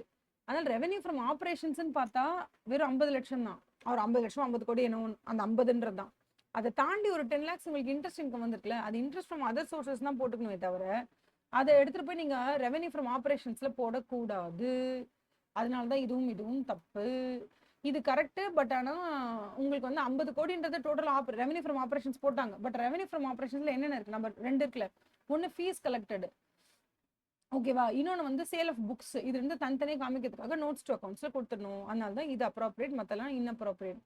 Question number 5. The company has taken useful life of desktop to be 3 years. Such a requirement is dash. Such a requirement is prescribed under Schedule 2 of the Companies Act. However, a company can choose useful life different from what is prescribed. Schedule 2 கொடுத்திருக்கிறது வந்து just வந்து ஒரு recommendation மாதிரி தான். அது அப்படியே mandatory நீங்கள் 3 years தான் எடுக்கணும்னு யாரும் சொல்லலை. You can take 3 years. இல்லை நான் வந்து அவ்வளோலாம் யூஸ் பண்ணுறதே இல்லை சிஸ்டம், நான் ஒரு 5 years வச்சு பண்ணாலும் you can take. There is no problem with that. Okay, schedule 3 கிடையாது, ஷெடியூல் 2ங்கிறது. Companies Act, it depends upon manufacturing specification. கிடையவே கிடையாது. கம்ப்யூட்டர்ஸ்னாலே 3 years or as you prefer, different from whatever the Schedule 2 has told you. Is not prescribed. கிடையாது, prescribe பண்ணிருக்காங்களே Schedule 2ல. அதனால ஓகேவா? கிட்டத்தட்ட we have finished 13 questions. So we'll finish next question also. CDL Limited, a company dealing in FMCG, is having 50 branches in India. SKC and Associates, referred to as company's auditor or appointed statutory auditors of the company, blah blah blah. Further, company has also appointed Mr. D as branch auditor for 5 of its branches. Okay va? 50 branch in India. A company dealing in FMCG is having 50 branch in India. Statutory auditors plus D'ங்கிறவர் 5 branchக்கு auditor, branch auditor. Okay, since Mr. D is conducting audit of only 5 branch, he has not arrived at materiality level in respect of audit branches. Why? On the same lines, identification and assessment of ROMM has not been performed. தப்பு D, இதெல்லாம் தப்பு. He is of the view that determination of material and identifying and assessing the ROMM is done for financial statements of company as a whole. இல்ல, நம்ம ஒரு branch audit பண்ணாலும் அந்த branch taken as a whole, அதுக்கு நீங்க ஒரு மெட்டீரியாலிட்டியும் ROMM fix பண்ணி தான் ஆக வேணும். He has mainly performed substantive audit procedures in respect of financial statements of auditee branches like verification of PP items, inventories, trade receivables, so and so. இதெல்லாம் வந்து அவர் பண்ணிருக்காரமா? Okay. At auditee, maintain documentation of the same. During the course of audit at 2 branches dealing the same kind of goods, D has performed analytical procedure pertaining to inventories. Okay, analytical procedure பண்றது நல்லதுதான். Inventory turnover ratio why our over a period of 2 branchesக்கு over a period of years for 2 branch பண்ணிருக்காரு. Results of analytical procedure are summarized here. Inventory turnover ratio 1 and 2 இருக்கு. Okay. The company's auditor has also decided to use the work of Mr. D. இது நம்ம பார்த்தோம் தெரியுமா? Inventory turnover ratio, இந்த ratios எல்லாம் நம்ம கொடுத்துருப்போம். அதில் ஏதாவது சேஞ்ச் இருந்துச்சுன்னா அந்த சேஞ்ச் எப்படி இருந்தால் ரிப்போர்ட் பண்ணக்கூடாது, அதெல்லாம் இருந்ததுல. அது ஆக்சுவலி வந்து we have seen that இந்த மாதிரி டிஸ்கஷன் நம்ம இதில் பார்த்துருக்கோம்னா, we have seen this year on year comparison இருக்குல்ல, அந்த year on year சேஞ்ச் வந்து மோர் தேன் a ஸ்பெசிஃபிக் பர்சன்டேஜ் இருந்துச்சு அப்படின்னு சொன்னால் நம்ம அதை எப்படி டீல் பண்ணணும், எங்கே ரிப்போர்ட் பண்ணணுன்றதுலாம் இருந்துச்சு. நம்ம படித்தோம், ஞாபகம் இருக்கா உங்களுக்கு? The company's auditor has also decided to use the work of Mr. D with respect to financial information of the company. Use பண்ணலாமே, தப்பு இல்லையே. கண்டிப்பா he can decide to use the work of Mr. D.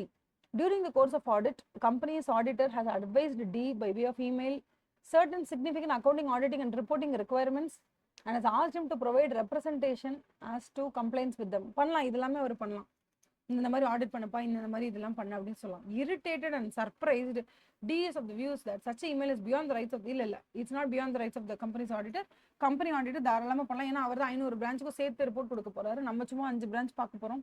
So நம்மலாம் ஒரு ஆள்டிக்க கூடாது. ஓகேவா? Based on above, answer the following questions. As regards audit of a branch of CDL Limited, as referred to in case scenario, which of the following is most appropriate? Appropriate first படிச்சிருவேன். The accounts of a branch shall be audited either by company's auditor or by any other person qualified for appointment as an auditor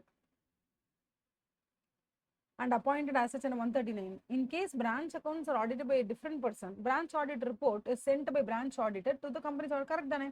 அதாவது branch auditor வந்து கம்பெனியோட auditor, அதாவது main auditor இருப்பார்ல, head ஆஃபீஸோட auditor, அவரே கூட நிறைய branch audit பண்ணலாம். இல்லை வேற யாராவது கூட பண்ணலாம்.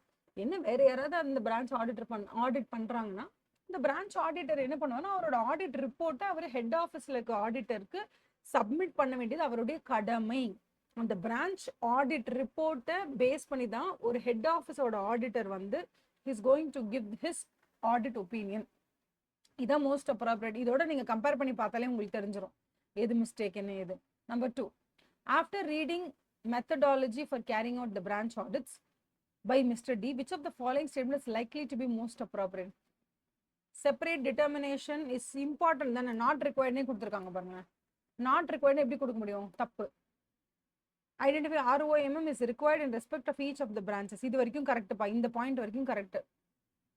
Okay, however, documentation for these, documentation is very important. Audit documentation is all about audit materiality is very important. Audit documentation regarding ROMM, அதுக்கப்புறம் மெட்டீரியல் எவ்வளோ ஃபிக்ஸ் பண்ணியிருக்கோம், நம்ம எவ்வளோ செக், எல்லாமே is very important. He is required to perform substantive procedure describes case scenario. கண்டிப்பா ROMM என்ன, audit materiality என்னன்றதை பத்தி இவங்க எப்படி கண்டுபிடிச்சிருக்காங்களோ அதை பத்தி definitely audit documentation is very important.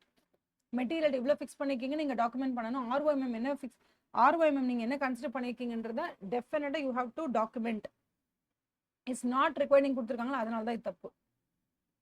உங்களுக்கே தெரியும், இவ்வளோ தூரம் நீங்க படிக்கிறீங்க, உங்களுக்கே தெரியும். பட் ஸ்டில் அடுத்தது identifying assessing ROMM is required along with documentation. Okay. However, materiality is required to be arrived at for அதெல்லாம் கிடையாது. ஒவ்வொரு பிரான்ச்சுக்கும் மெட்டீரியாலிட்டி இம்பார்ட்டன்ட், இதுவும் இம்பார்ட்டன்ட். ஸோ இதான் கரெக்ட். ஓகேவா? அதுக்கப்புறம் third question, choose the correct statement regarding results of analytical procedure performed by summarize the. Okay, during the year 23-24, the inventories of branch 1 have moved faster in comparison to branch 2. Inventory turnover ratio na enna pa, romba simple. Inventory வந்து for example நீங்க வந்து 100 பொம்மையை வாங்குறீங்கன்னு வச்சுக்கோங்களேன். 3 branch இருக்கு, 3 பிரான்ச்லயுமே 100 பொம்மை வாங்குறாங்க. ஓகேவா? இந்த 100 பொம்மை வாங்குறாங்கன்னா இது எத்தனை மாசத்துக்குள்ள, for example inventory turnover ratio வந்து நீங்க மாச கணக்குல குறிப்பிடுறீங்கன்னு வச்சுக்கோங்களேன். இங்க வந்து இட் டேக்ஸ் 3 months, இங்க ஒரு 2 மாசம் எடுக்குது, இங்க ஒரே மாசம் தான் எடுக்குதுன்னா என்ன அர்த்தம்னா, இது பிரான்ச் சி, இது பிரான்ச் பி, இது பிரான்ச் ஏன்னு வைங்களேன். பிரான்ச் சில தான் ஒரு மாசத்துல 100 ப்ராடக்ட்ஸ் வித்துறீங்கன்னு அர்த்தம். பிரான்ச் பில அதே 100 ப்ராடக்ட்ஸ் வைக்க 2 மாசம் எடுத்துக்கிறீங்கன்னு அர்த்தம். பிரான்ச் ஏல அதே 100 ப்ராடக்ட்ஸை விற்கிறதுக்கு 3 மாசம் ஆகுதுன்னு அர்த்தம். ஸோ ஒரு இன்வென்ட்ரி வந்து இன்வென்ட்ரில இருந்து பணமா மாறுறதுக்கு 3 மாசம் ஆகுதான். பணமாவோ இல்லை டெட்டாஸாவோ மாறுறதுக்கு 3 மாசம் ஆகுதான். ஸோ இந்த டைம் எங்க ரொம்ப கம்மியா இருக்கோ அங்கதான் உங்களுக்கு சீக்கிரமா ப்ராஃபிட் கிடைக்கும். கரெக்டா? அதாவது 100 டால்ஸ் நீங்க வாங்கி வச்சிட்டீங்க, எவ்வளவு சீக்கிரம் விற்கிறீங்களோ அவ்வளவு சீக்கிரம் ப்ராஃபிட் தானே. அப்ப ஃபாஸ்டா எங்க இன்வென்ட்ரி டர்ன் ஓவர் ரேஷியோ ரொம்ப ஸ்பீடா நடக்குதோ அங்கதான் உங்களுக்கு செம ப்ராஃபிட்னு சொல்றாங்க. ஸோ அதை பத்தி அதில் பேசியிருக்காங்க. So they saying that 23-24 inventories of branch 1 have moved faster than the othersன்றாங்க. இதுல பாருங்க இன்வென்ட்ரி டர்ன் ஓவர் ரேஷியோ. ஓகேவா? என்ன சொல்றாங்க இதுல, inventory turnover ratio year 1 இங்கே கொடுத்துருக்காங்க. Inventory turnover ratio 1, inventory turnover ratio branch 1 and branch 2 கொடுத்துருக்காங்க. பிரான்ச் 1ல கம்பேரிசன்ல இப்போ என்ன இருக்கீங்க, 15, 14, 12. ஓகேவா? உங்களுக்கு ஒரு டவுட் வந்துச்சுன்னா I'll help you with this. இந்த இடத்துல நம்ம பார்க்கலாமா? இங்க நான் டைப் பண்றேன், just listen to me. Inventory நீங்க படிச்சிருப்பீங்க, எதுல எஃப்எம்ல எல்லாம் படிப்பீங்களா, inventory turnover ratio. Turnover ratio ஃபார்முலாவோட பார்த்தலாமா? அப்போ உங்களுக்கு இன்னும் ஈஸியாவே புரியும். Inventory turnover ratio formula. Okay, how do you calculate inventory? Inventory is rate that inventory stock is sold or used or replaced. The inventory turnover ratio is calculated by dividing cost of goods by average inventory for the same period.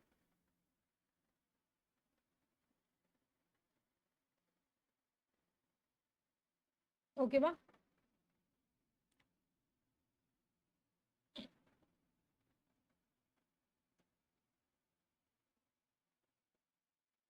அந்த inventory turnover ratio இங்கே இருக்கும்.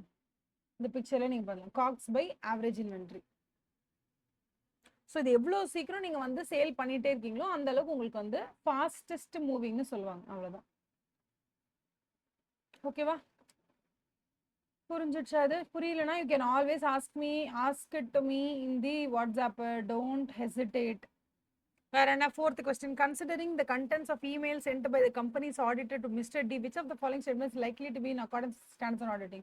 தாராளமா company's auditor can advise Mr D regarding, இப்படிதான் நீ accounting methods இருக்கான்னு check பண்ணு, இப்படி auditing ப்ரொசீஜர்ஸை follow பண்ணு, இப்படிதான் நீ ஆடிட் ரிப்போர்ட்டை ரெடி பண்ணணும், இந்த மாதிரி ரிக்யர்மெண்ட்ல இருந்தாதான் எல்லா பிரான்ச்சஸ்க்குமே நான் இந்த மாதிரி ஃபார்மெட் தான் கொடுத்துருக்கேன், 500 பிரான்ச் இந்த ஃபார்முலா தான் ரெடி பண்றாங்க, நீ இப்படிதான் பண்ணணும், தாராளமா சொல்லலாம், இதுல எந்த பிரச்சனையும் கிடையாது அப்படின்னு சொல்றாங்க. இதை தவிர மற்ற எல்லாமே தப்பு தான். ஓகே, அதுக்கு எல்லா பொறுப்பும் இருக்கு ஆடிட்டருக்கு, மெயின் ஆடிட்டருக்கு. Okay, so question number 15 is the last question we are going to see. Or at least நான் நினைக்கிறேன் 14th கொஸ்டின் வரைக்கும் வில் ஃபினிஷ். கிட்டத்தட்ட 14 கொஸ்டின்ஸ் டீல் பண்ணியாச்சு. நம்ம என்ன ஒரு எக்ஸாமுக்கு மேக்ஸிமம் 3 கொஸ்டின்ஸ் தான். நம்ம அப்படி பார்த்தா கூட எத்தனை செட்டு நம்ம கவர் பண்ணியிருக்கோம்? கிட்டத்தட்ட 4 செட்ஸ் கவர் பண்ணி 4 3s are 12. ஓகேவா? இன்னும் ஒன்று கவர் பண்ணாலே நம்ம வந்து 5 செட்டு கவர் பண்ணிடும். 5 செட்டு கவர் பண்ணோம். ஒன்றுமே பிரச்சனையே கிடையாது. ஸோ நீங்கள் வந்து இதை வந்து you take it as a revision. நான் இந்த பிடிஎஃப் வேணால் உங்க கூட ஷேர் பண்ணுறேன். Due to lack of time and lack of my availability என்னால் இந்த வாட்டி வந்து 14 கொஸ்டின்ஸ் தான் உங்களுக்கு வந்து டிஸ்கஸ் பண்ண முடியுது. I'm very sorry. ஸோ இது வச்சுக்கோங்க. இது இல்லாமல் இதுக்குள்ளேயும் வந்து நிறைய கொஸ்டின்ஸ் நான் வந்து இதில் ஷேர் பண்ணியிருக்கேன். அதுலேயே கரெக்டான ஆன்சர்ஸ் எல்லாத்தையுமே நம்ம வந்து இதில் வந்து ஹைலைட் பண்ணியிருக்கோம். ஒரு தடவை படித்து பாருங்கள். படித்து பார்த்துட்டு உங்களுக்கு இதில் எந்த டவுட்ஸ் இருந்தாலும், மேம் எனக்கு இந்த கொஸ்டினில் இந்த டவுட் இருக்குது மேம் அப்படின்னு நீங்கள் மார்க் பண்ணி அமிச்சிங்கன்னா நான் I will answer you as soon as possible. That I'll do. ஓகேவா? All the best for your exams. சூப்பராக எக்ஸாம்ஸ் எழுதுங்க. நான் ஈவினிங் வந்து உங்களுக்கு வந்து ஒரு மென்டார்ஷிப் செஷன் வச்சு ஒரு 1/2 hour I'll meet you all. சரியா? All the best. Take care. Bye.